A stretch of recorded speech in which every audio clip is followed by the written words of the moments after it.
Madam OTP. हाँ OTP. चेतना, कबीर तुम यहाँ पे क्या कर रही हो? और तुम्हारा मंगलसूत्र कहाँ है? और ये कैसी ड्रेस पहन रखी है तुमने? वो सॉरी बेबी, मैं थोड़ा लेट हो गया और आज तो कमाल की ड्रेस पहनी हुई हो। अरे झकास लग रही हो। ड्राइवर भैया गाड़ी ले चलो। Okay sir. Ma'am OTP. 1120। चलो ड्राइवर। Okay sir.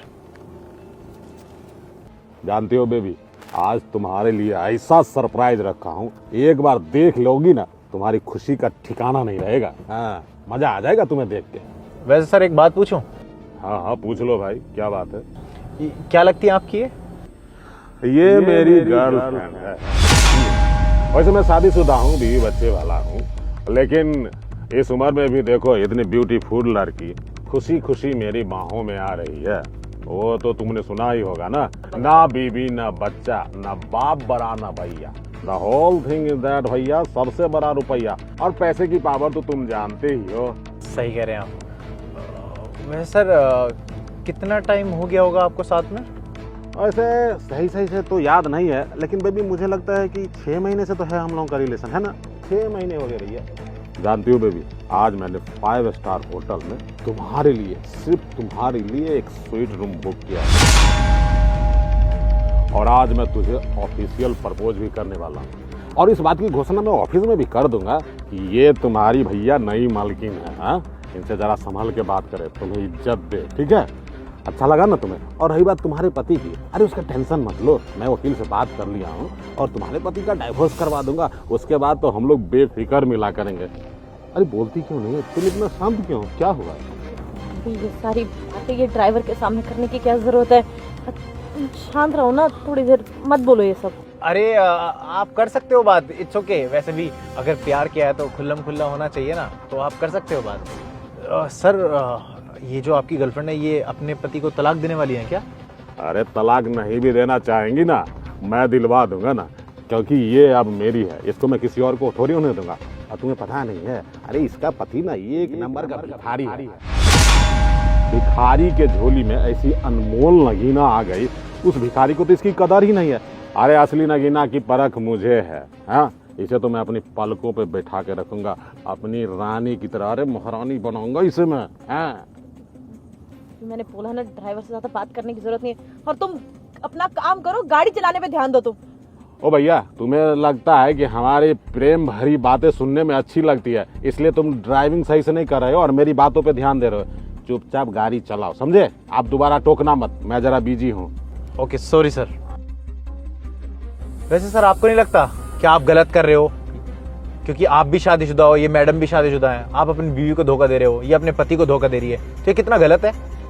ओए, तू अपने काम पे ध्यान रख, समझा? और हम लोग क्या बात कर रहे हैं इस पे ध्यान देना बंद कर। तुझे लास्ट वार्निंग दे रहा हूँ, समझा?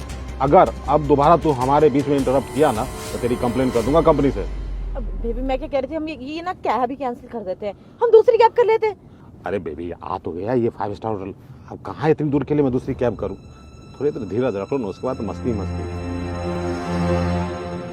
ड्राइवर भैया लेफ्ट ले लो, रोक दें यहीं पे। ओ ड्राइवर, होटल तो पीछे निकल गया, तुम आगे लेके कहाँ जा रहे हो? बताता हूँ कहाँ चला रहा हूँ। क्या हो गया इसको?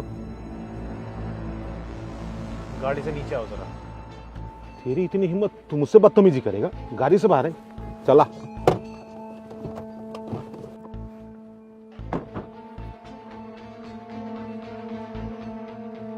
तेरी समस्या क्या है? मैंने तुझे कहा था होटल पर रोकने के लिए और तू कार यहां लेके आ गया, क्या प्रॉब्लम है तेरी?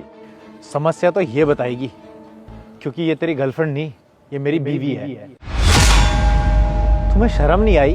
तुम मेरे होते हुए तुम अपने बॉस से चक्कर चला रही हो, और जब मैं तुम्हें कहता था कि मैं तुमसे प्यार करता हूं, तुम रात रात भर गायब रहती हो, बुढ़े के साथ घूम रही हो।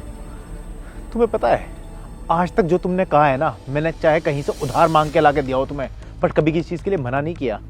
ये तुमने सिला दिया मेरे प्यार का। और तुमने क्या कहा था? लव मैरिज करनी है, घर वाले नहीं मान रहे हैं, भाग के शादी की ना। मैंने भी सब कुछ छोड़ा है, अगर तुमने छोड़ा है तो। अभी तो पैसे नहीं है, मैंने गाड़ी ली है, मैं कैब चलाता हूँ। किसके लिए चलाता हूँ? तुम्हारे लिए चलाता हूँ, नहीं तो मैं 20-25 हजार की नौकरी घर में बैठ के भी कर सकता था। और तू खुद तो शादीशुदा होकर ये काम कर रहा है, दूसरों का परिवार क्यों बर्बाद कर रहा है?